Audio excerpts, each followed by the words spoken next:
3 years ago, I was in Israel with my best friend Daniela, and one day we had a trip to Bethlehem. So we had to cross the border to go on the other side of the wall to Bethlehem. It wasn't a nice experience. The way they live, it's really like in the prison.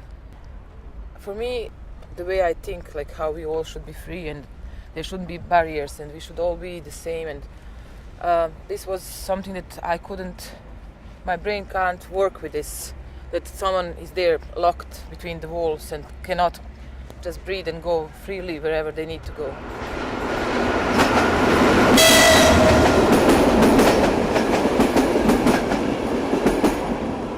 Well, there's many different reasons why they build walls.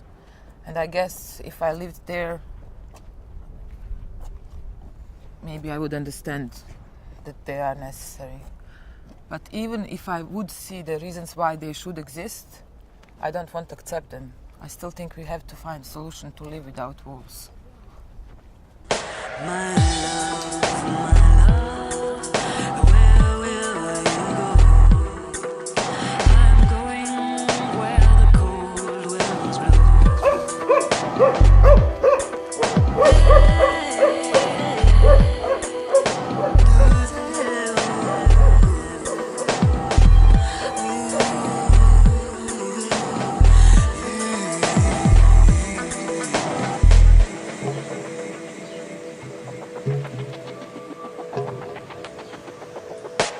The strange thing about Nicosia, it is the capital city and it is the center of Cyprus, but actually it's become, for both sides, at the edge of Cyprus, the edge of their territories, which is why the old city, the walled city, has become kind of, it looks like, in some ways it looks like a center, and in other ways it looks like a periphery, because it is the borderland, it is the end of one person's zone and the beginning of another.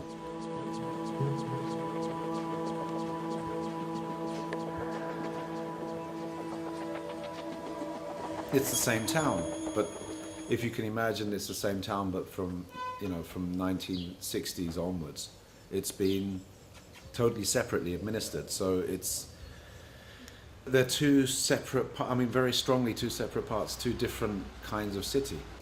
But before that, if you can imagine, for hundreds of years before that, it was the same place.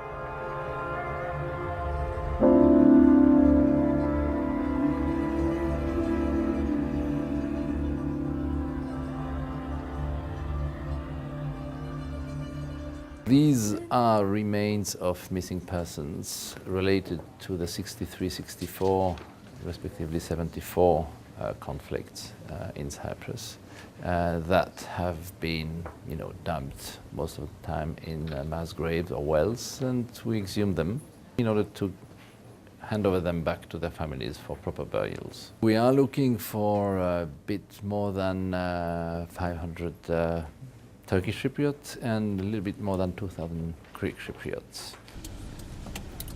But for most people, it's definitely not the ideal place to be.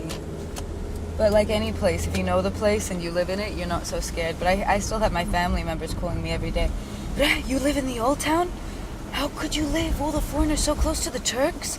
And there's a lot of family members I can't even tell that I work in the north as well. And it's looked down upon that I work in the north, and you've got to be very careful. And it's basically fear because they don't know. The last time a lot of my family members were in the north, they were bombing. So for them, they still have these pictures, and when a few of them do go back, they go back to see their old homes, which are ruined, or people live in them that aren't even from Cyprus, and for them that's really hard for them to sort of swallow. Naomi, there's a water in there. It's been raining, hasn't it? Naomi. My father was a socialist. He always voted Labour. He, believed that immigration was okay, and everybody from different cultures are interesting and valid and all the rest of it. Except when it came to here, suddenly it was okay to take 200,000 Greek Cypriots and make them move. That's okay. That's fine. That's good, that's progress. But anywhere else, if you saw it happening in Bosnia, if you saw it happening in Rwanda, it'd say, hang on, this is ethnic cleansing. This doesn't this doesn't fit with my ideals. But in Cyprus it did, because they deserved it. As part of the UNFICYT mandate to de-escalate the military tensions in the area, we have also de-escalated our military presence as the UN, and we no longer man the observation posts. We maintain mobile patrols, and because of that, the observation posts aren't as well maintained as they possibly would have been. Does that mean the more the observation posts decay, that's a sign of peace coming? I couldn't answer that.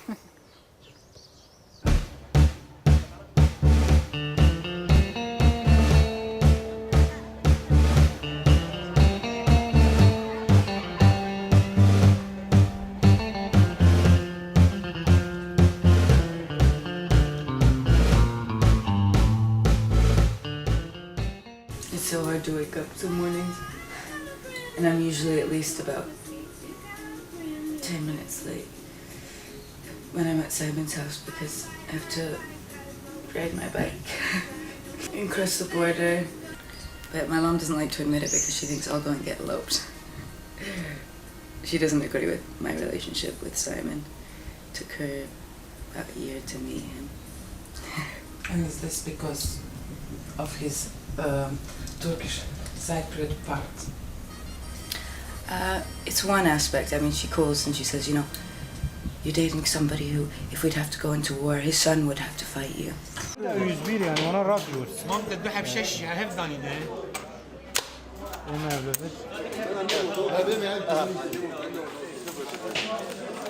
Most Turkish Cypriots are quite happy with the fact that I have a Greek Cypriot girlfriend. They don't think it's wrong or bad or you know, betrayal.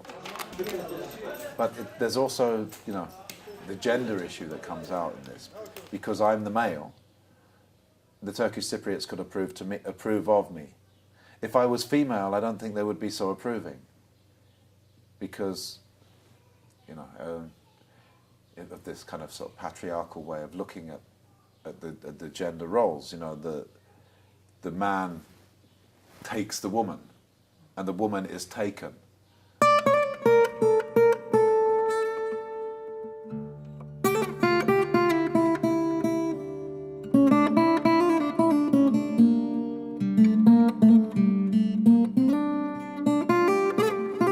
If it wasn't perfect, I wasn't going to go for it. That was what was sort of in my head at the time, because I knew that, and I still know, you know, it's going to cause a lot of suffering for people in my family. My grandmother told me 2 words, yarak and dashak, and she told me that she was going to cut them off Simon. She knew 2 Turkish words she knew. Yes. And to pass the message along. Yeah. This is them, and this is who they are, and this is what they went through, and I can't really change, you know, 70-year-old women or men, or not necessarily feel the need to fight that battle. Bye.